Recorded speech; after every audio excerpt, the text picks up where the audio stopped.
Pak Ketua, pimpinan Komisi 8, anggota Panja Komisi 8, teman-teman Panja, pemerintah, Bismillahirrahmanirrahim. Assalamualaikum warahmatullahi wabarakatuh. Khusus kepada rekan-rekan Panja pemerintah, wabil khusus kepada Dirjen PHU yang tadi sudah menyinggung soal semangat-semangat rapat kita sebelumnya, dan juga semangat Bapak Presiden kita, yang mana hari ini Ketua Panja kita juga merupakan boleh dibilang anak didiknya Bapak Prabowo Subianto. Saudaraku Pak Dirjen, sejak Bapak Prabowo Subianto dilantik, ya, semangat beliau dalam rangka mewujudkan, ya, kita sebutlah janji-janji politik beliau untuk memastikan bahwa masyarakat Indonesia ini tidak boleh lagi ada yang kelaparan, tidak boleh lagi ada yang miskin, tidak boleh lagi ada yang susah dan sebagainya. Ini semangat utuh dari Pak Prabowo sebagai pemimpin bangsa Indonesia, paling tidak selama 5 tahun ke depan. Gitu. Nah tentu dalam setiap penyampaian beliau di berbagai media, beliau ingin sekali menunjukkan terobosan-terobosan yang signifikan di berbagai sektor. Gitu. Di 30 hari pertama kalau saya tidak keliru, beliau mengeluarkan kebijakan terkait penghapusan utang UMKM, petani nelayan. Gitu. Dilanjutkan lagi dengan peningkatan kesejahteraan tenaga guru honorer. Gitu. Dan yang terakhir kemarin apa itu? Yang saya kira kebijakannya juga sangat dirasakan oleh masyarakat. Mohon maaf, saya baru ingat terkait dengan hasil-hasil produksi pertanian, bahwa pemerintah memastikan, ya, semua hasil produksi tani, gabah, jagung itu dibeli dengan harga yang baik. Gitu. Nah yang saya maksud tadi Pak Dirjen dan teman-teman perangkat Panja pemerintah, semangat ini juga harusnya bisa dirasakan di sektor kita yang hari ini khusus mengurus tentang haji. Gitu. Ini bukan sekedar angka-angka saja saya kira gitu ya. Bukan persoalan 60, 40, 70, 30. Tadi saya mencoba mengutip yang disampaikan oleh Pak Ketua Panja, Pak Wahid. Ini memang harus dirasionalisasi, Pak. Prinsip-prinsip R2P ini rasional, realistis, proporsional, ini memang perlu kita kedepankan gitu. Kalau kita melihat capaian BPKH, Pak Ketua, dari tahun ke tahun terkait dengan pengelolaan dana umat ini kan trennya terus naik. Bahkan dalam data yang kami dapat, itu di 2024 naiknya 2,3%, itu kurang lebih 1,5 triliun. Nah tentu saya kira kalau di Jakarta ini di dapil saya Pak Ketua, kebetulan tidak ada petani.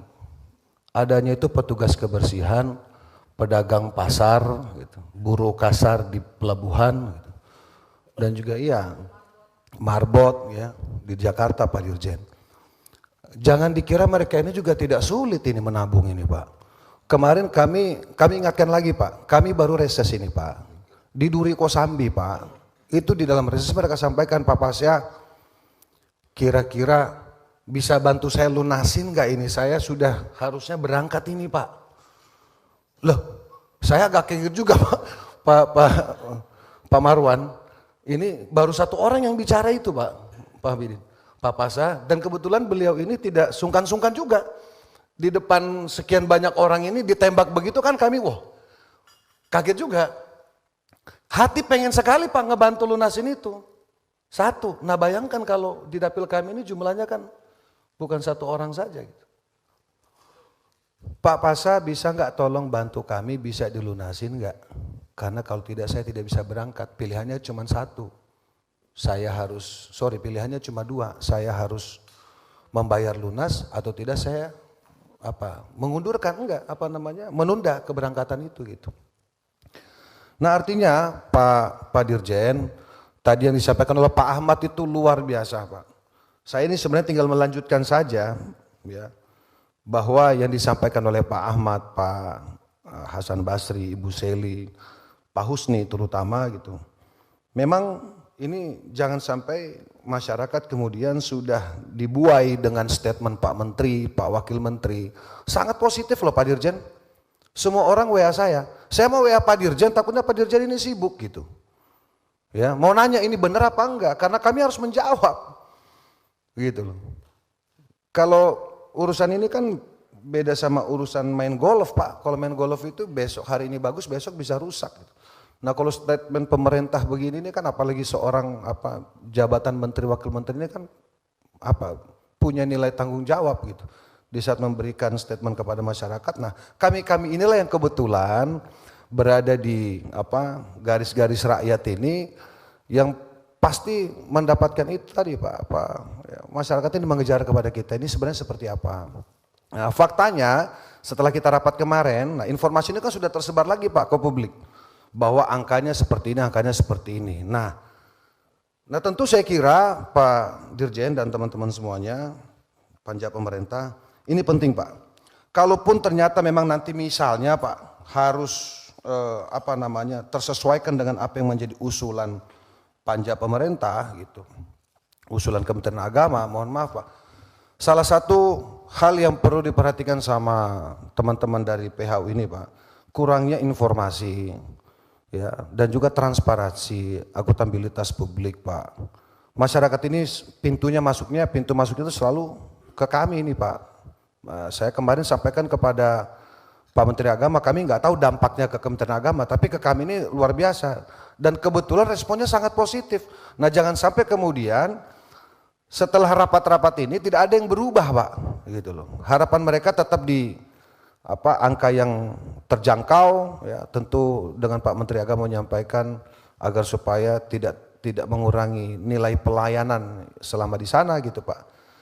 Nah jadi Pak Dirjen, pimpinan kami tutup ya dengan satu poin lagi di halaman 3 itu memang menarik dibaca di awal Pak Dirjen. Dari 14 poin ini 7 poin berkurang, 7 poin bertambah gitu. Jadi seolah-olah kalau rumus-rumus matematika ini dikurangi di sini, ditambahin di sana. Jadi kayak sama dengan bohong, sama juga bohong gitu maksudnya gitu Pak Dirjen.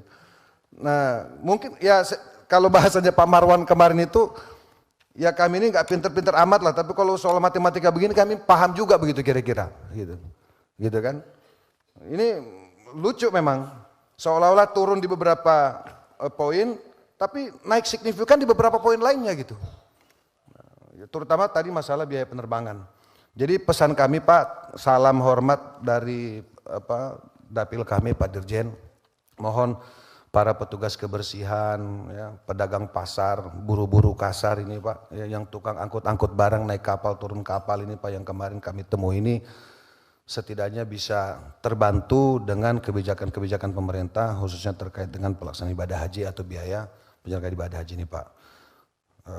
Saya kira itu saja Pak Ketua, setelah itu mungkin ada diskusi-diskusi tambahan. Terima kasih.